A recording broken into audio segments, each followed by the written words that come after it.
From MTN News, this is Montana This Morning. Good Monday morning. It's 5:30. Welcome to Montana This Morning. I'm Victoria Hill. Thank you so much for kicking off your day and the week with us. And good morning to Miller over in the Weather Center. Right. We had some good quality rain yesterday. We did. And on Saturday. And so wondering what's next. Well, we're not going to see a lot of rain this week. Maybe as we get into the weekend, there's a chance, but there's a lot of ground to cover before we get there. Let's take a look at a live shot down from the rims into Billings right now, courtesy of the great folks at Stockman Bank and the weather cam.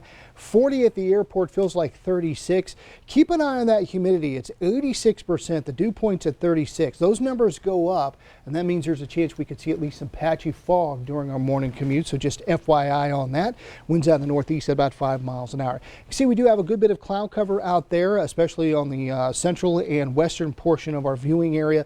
And those clouds may linger as we go along today, but not going to spit out a whole lot of rain.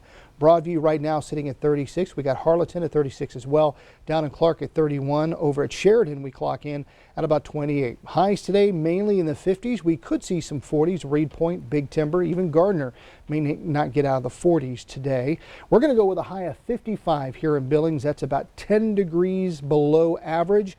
We're going to stay below average maybe one more day tomorrow, and then we'll get above average, and we actually have some 70s back in the forecast as we get closer to the weekend. And we'll take a look at that with the main forecast coming up here in just a bit. All right. Looking forward to the details, Miller. Thank you so much. I'll get on to news. Our top story this Monday morning, Wyoming Representative Liz Cheney, the highest ranking woman in the Republican leadership, is now expected to lose her job as the conference chair this week. A vote could come as early as Wednesday. House Minority Leader Kevin McCarthy called Cheney a distraction from Republican efforts to win back a majority in 2022. He denied the vote as revenge for her being one of 10 Republicans who voted to impeach President Trump over the January 6 riots at the Capitol. Cheney is expected to be replaced by New York Representative Elsie Stefanik. Staying on Capitol Hill, Congress is working to pass a police reform bill. While many states have passed new laws surrounding policing, so far nothing has changed at the federal level. Reporter Joe St. George brings us a look at the prospects, areas of disagreement, and what key deadline is approaching.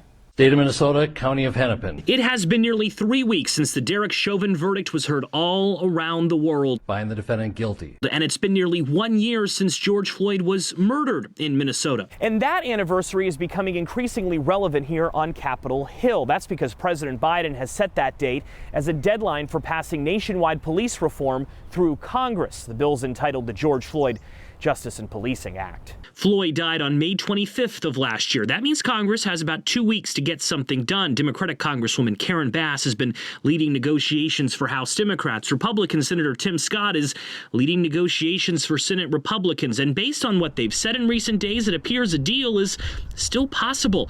Bass saying, I absolutely believe that we're going to get this over the finish line. Scott saying we have literally been able to bring these two bills very close together. For the moment, it appears Republicans and Democrats are nearing agreements on limits to data collection and no-knock warrants, as well as an increased use of police body cameras, as well as a ban on chokeholds. However, a big area of disagreement remains qualified immunity, the legal doctrine that protects officers from lawsuits. Reform advocates believe individual officers should be held accountable, but many police unions believe frivolous lawsuits will make innocent officers quit. What happens with that issue may determine whether or not police reform gets passed in the coming weeks. The Floyd family has been adamant they want something done nationwide, although we should note, according to the National Conference of State Legislatures, 140 state laws have changed since George Floyd was murdered last year.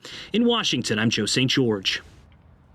And it was a violent weekend in America. CBS's Tina Kraus has details on a number of deadly shootings that happened this Mother's Day weekend. A manhunt is underway in New York after a shooting in Times Square. All three are innocent bystanders. All are expected to survive, including a 4-year-old girl, seen here being rushed to an ambulance by Officer Alyssa Vogel. We have a male party down on the ground. In Massachusetts, a man is dead after driving an SUV through the doors of the Leicester police station. The man exited the vehicle and immediately shouldered what appeared to be a rifle and aimed it at the police officers. The police officers then fired and shot the man.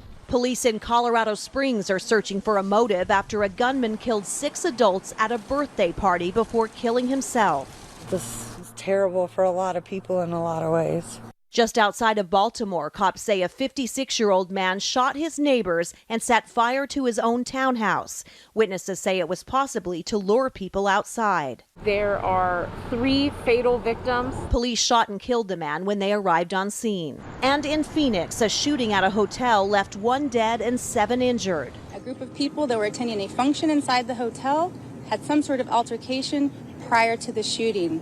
The rash of shootings may reignite the gun debate in Washington, which quieted down after a string of deadly shootings more than a month ago. This has to end. It's a national embarrassment. According to the Gun Violence Archive, there have been at least 24 shootings this month where at least 4 people were shot. Tina Kraus, CBS News. President Biden may use Wednesday's meeting with members of the congressional leadership to talk gun control. Just over a third of the U.S. population is now fully vaccinated against the coronavirus. However, 14 states have less than 40% of their populations partially vaccinated, with Mississippi at the bottom. This comes as more states turn down doses. Wisconsin asked for just 8% of its federal allocation. Illinois was around 9%, and Kansas also asked for less than 9%. A top U.S. fuel pipeline is shut down and a cybersecurity attack is to blame. It's the largest petroleum pipeline between Texas and New York. CBS's Laura Podesta explains what happened. It's the most significant cyber attack on U.S. energy infrastructure in recent memory, current and former government officials tell CBS News. On Friday, the Colonial Pipeline Company, which supplies 45% of the gas to the East Coast, announced it was shutting down its IT systems and, as a result, the channels that run from Texas to New York. The company said in a statement, "We have since determined that this incident involves ransomware. In response, we proactively took certain systems offline to contain the threat." Ransomware is an extortion tactic criminals use to get inside computer systems, steal data, then demand money for its release. Unfortunately, these sorts of attacks are becoming more frequent. They're here to stay, and we have to work in partnership with business to secure networks to defend ourselves against these attacks. The top suspect in the attack is a group known as DarkSide, a criminal gang with ties to Russia, a former top security official tells CBS News. Experts say the longer the disruption lasts, the more likely it is gas prices will rise.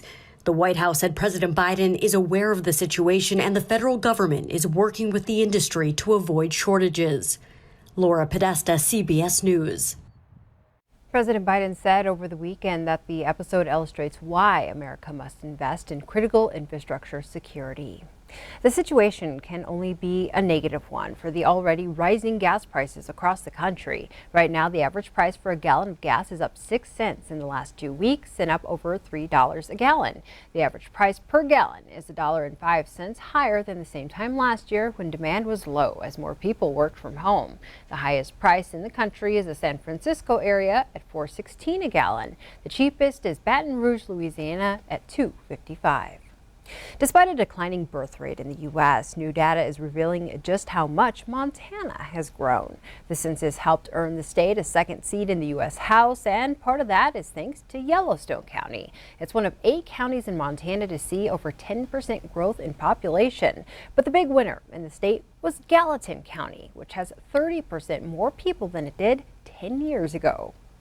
It's kind of the bridge between what I'll call old style Montana growth, which is kind of natural resource industry dependent, jobs first, people follow, and new style growth, which is kind of the story that's more your Western, Montana, which is people first, jobs follow. But Billings has a bit of both. Dr. Ward says this population growth has been the norm for several decades. He expects the Census Bureau to release more accurate numbers in the fall.